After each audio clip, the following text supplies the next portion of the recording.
pleasure and happiness. A lot of people equate the two, but I'm here to tell you that they are completely different. A lot of people think they're exactly the same. In fact, on the internet, you can find definitions that actually conflate and confuse the two. So what are the differences between pleasure and happiness? And I believe there are 7. Pleasure is short-lived, happiness is long-lived. Pleasure is visceral, happiness is ethereal. Pleasure is taking, happiness is giving. Pleasure can be achieved with substances, happiness cannot be achieved with substances. Pleasure is experienced alone, happiness is experienced in social groups. The extremes of pleasure all lead to addiction, whether they be substances or behaviors. Yet there's no such thing as being addicted to too much happiness.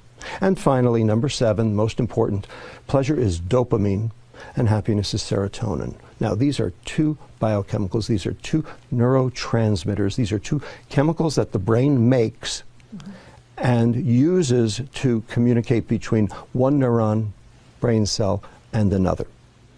Now, why do we care? So what? And neurons, when they're excited too much, too frequently, tend to die.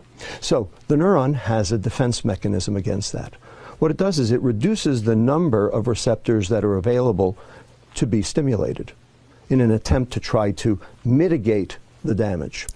Now, there's one thing that downregulates serotonin: dopamine. So the more pleasure you seek, the more unhappy you get. Have very specifically and in a coordinated fashion confused and conflated the term happiness with the term pleasure, so that you can buy happiness, so that they can sell you their junk. It's called the American economy, and it's based on hedonic substances that drive pleasure rather than happiness.